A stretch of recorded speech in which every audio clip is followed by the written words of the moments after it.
Hello, good morning. I'm Dominique. I'm a 10x business coach, and I'm here to tell you today how you need to set smart goals and stop drifting, but start growing. I think it's important that we understand that goals can drive our life in such a better place with a lot more peace of mind than having to think that you can just go with whatever comes along your way. And a lot of people might think, I don't need goals, I don't need a plan, I don't need those stuff. But when you get in a situation where you start to feel unhappy, or you start to know that there are things that are not really what you want, then it's probably because you haven't taken the time to sit down and to check out what your goals are. So I want to make this a little of a topic today that can help you to go through this in a much, much better way. And there are four things that you actually should be doing. The first one is that you have to have goals that are clear. Because if your goals are not clear, you probably will have vague results as well. So your vague goals will give you vague actions and will give you vague results. So that's the first one. The second one is that you want to have those goals smart. And I hear a lot of people saying, I know what it is, making smart goals. But when it comes to drafting them and writing them and thinking about them, it doesn't seem to be that easy. So I'll go into that. The third one is that your goals need to be big enough so that you are going to be motivated. And the fourth one is that you need to review those goals on a daily basis, and specifically your priorities to get you to those actions and to the goals that you want to achieve. So I will go into the four of them, a little bit more into the details, so that you can get a better picture of what I mean with all of them. So when we talk about vague goals, it's when obviously you're not clear. And making your goals clear is an exercise that sometimes requires self-reflection. Self-reflection about what you want, who you are, where you want to go, with who you want to spend your time. What is it that you really, things that are really going to make you happy. I have been drafting goals my whole life, but more from a professional point of view for the companies that I worked for. But when it came down to making my own goals, I actually never told, nobody ever told me that it was important to set up my personal goals as well. If I would have done that, I think I would have avoided a lot of the stuff that I took as a decision in my life, which I don't regret, to be honest. But on the other side, it would have made my life a little bit more easy than what I've gone through in my experience. So yes, vague goals is something you need to avoid. And when it comes to making it clear, it can help to make a mood board. And you might have heard about this, but just do the exercise. Take pictures, take a magazine, look at them, see what you try to feel, at least from what you see, if there is something in there that can give you an idea or a feeling of where you want to go. In my younger years, I knew that I wanted to travel quite a lot. And I never specified my goal onto this. And lucky enough, the universe gave me what I wanted. So I was looking for jobs, and at least that was a goal that was very clear. I was looking for jobs where I could travel. So that at least has helped me to get where I wanted to go. But the universe can help as well, as long as you have a vision and that something is there. And so now when I put a vision board, it makes it for me much more tangible to look at it, because when you see something, it helps you to get that clear. And when you look at it every day and you notice that this is still motivating you, you're on the right track. If it doesn't, then you might have to rethink if what you put on your vision board is really that you want to do.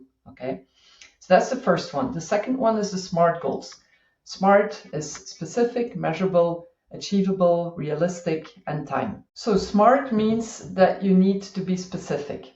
Have a goal that is specific. When I ask my clients and they set up their goals, I see things like, for example, my first goal is networking. Okay, so what does that mean, networking? Well, I want to meet people.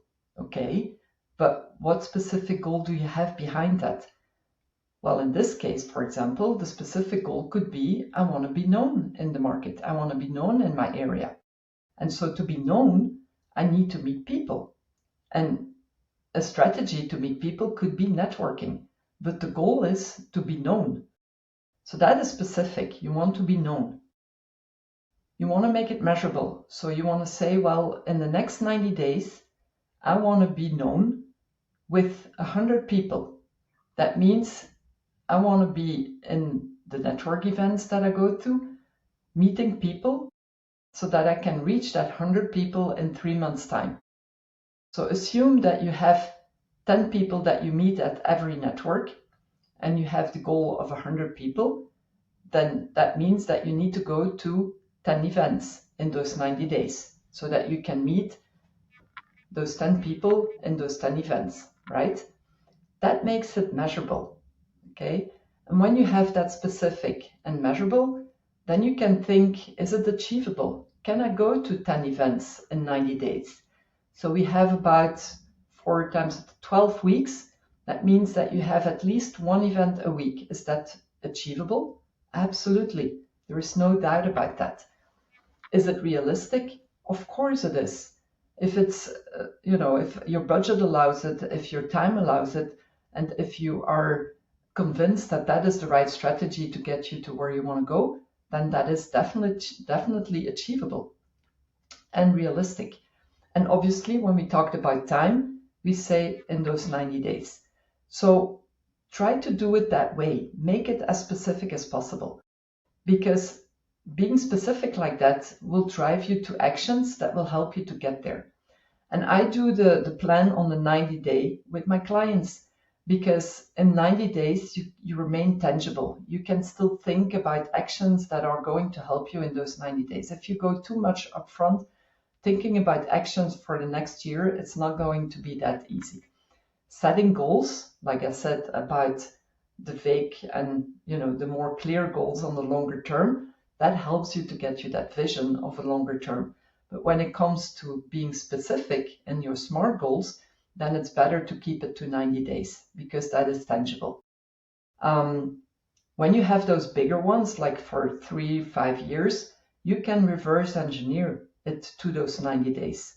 So assume that you're saying, and I have an example here, somebody from Uganda, a man with a family of five children, found my name on the website from Grant Cardone because I'm a 10x business coach.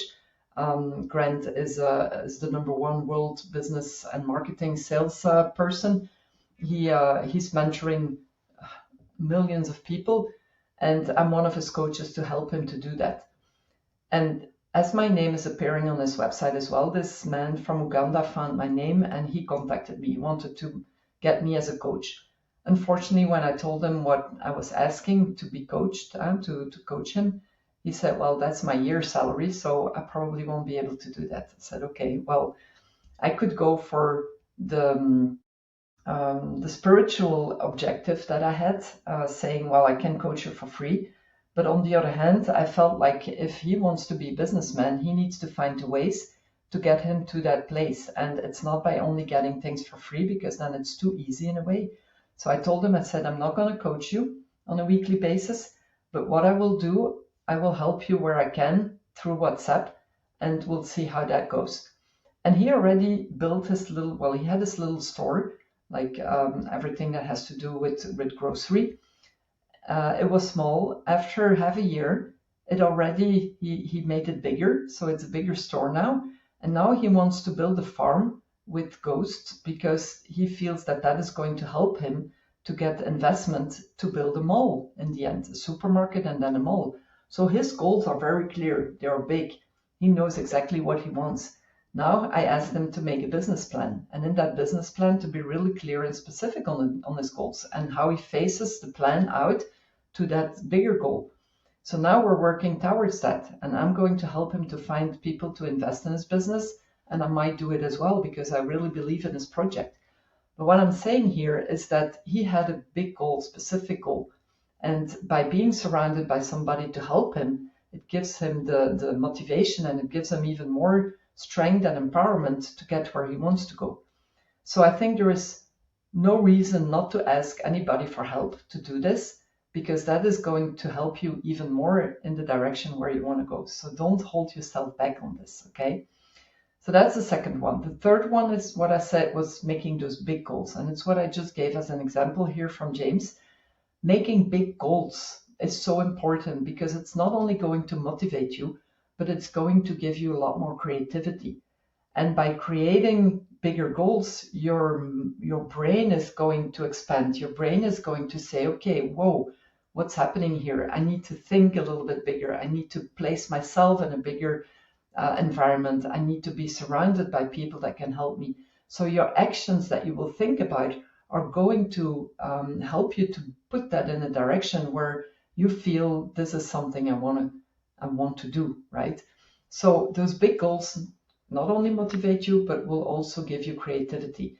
And if you don't have the creativity, like when I sit down with my clients, I don't know why, but my creativity comes up as soon as I hear my clients talk about things. And then we exchange and we talk and we find solutions. And I love doing that.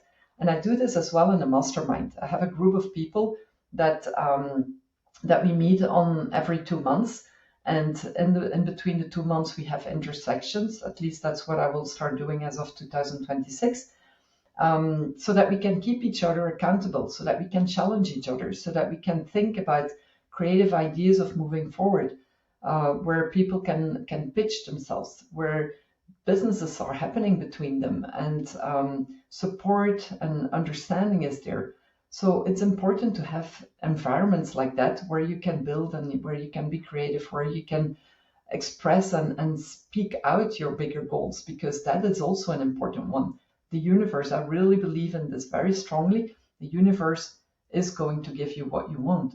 So be careful for what you wish, okay? And if you are in a position where you want a lot of stuff, and I'm somebody like this, I realized that on my vision board, everything that's on there has in some way, in some form, happened already. It's still something that I want to multiply and emphasize on so that it becomes even bigger. But for now, I was very surprised when I saw my vision board that most of it has already happened. And that's great. That gives me motivation and it gives me the feeling like I can continue doing this. So that's the third one. And then the fourth one, what I said is that you need to review your goals every day. I do this morning and evening. I write them down, 3 in the morning, 3 in the evening. I make my goals on the 7 aspects of my life. It's an exercise that I do with my clients as well. It's on your income, your wealth, your health. So exercise, your health. It's on your spiritual life. It's your family and relationships life. It's your empowerment, your recreation or your hobbies, and it's on your professional life. So those 7 are 7 places where you need to set your goals, because if you're not healthy, you will not get the wealth. If you're not good in your relationships, you probably will not be in a spiritual place, and you will have something that will be, it's not going to make you happy at least. So all of them are linked to each other. And if you have a clear view on all of them, it will help you to get to a next level.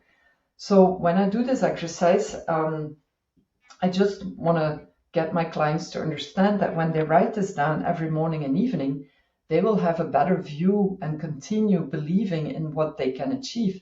But not only that, they will be in a position to set priorities to get to those goals and set the priorities for the week and for the day. I look at my calendar every week, and I do this again every day. And I look at my priorities. Are those priorities still to what I need to do today to get to my goal? Is it giving me the energy, the time, and is it paying back somehow? Because we can be very busy, but it might not give the results that you want because it's not really bringing you to the goals that you have set up for yourself. So make sure that you're looking at them every week and even every day. You'll see that makes a big difference. My calendar, because once that I've set it all and it's clear, I put it in my calendar, and I don't have many white spots in my calendar. And when I do, I realize that it's not helping me. And again, this might be for everybody different, but if you feel that things are not working for you, maybe you want to try something different. That is not what you think is, because I hear people saying, I don't like to fill up my calendar because it feels like, I get overwhelmed. Well, I put in there as well when I eat, and I put in there as well when I go for a walk, and I put in there when I need to pick up my kids, Everything is in there. But at least when my calendar is full, what is happening is that I don't have the feeling like I need to procrastinate because I know exactly what I need to do that day. It gives me peace of mind. It gives me rest. And that's where I think I need you to realize that that can bring you a lot more efficiency as well than just thinking like, okay, we'll see what happens today.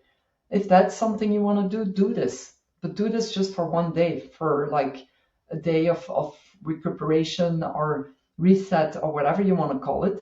But don't do this on a daily basis because it will not help you to be efficient. And most people that are getting depressed or feel overwhelmed are not really in the position where they are.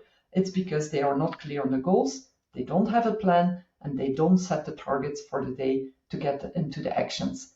So that's my message for this week. Make sure that you build your goals in a smart way. If you want, I have a checklist with all the things that you need to do to set up your small goals. So send me smart and I'll give those, I'll send it over to you.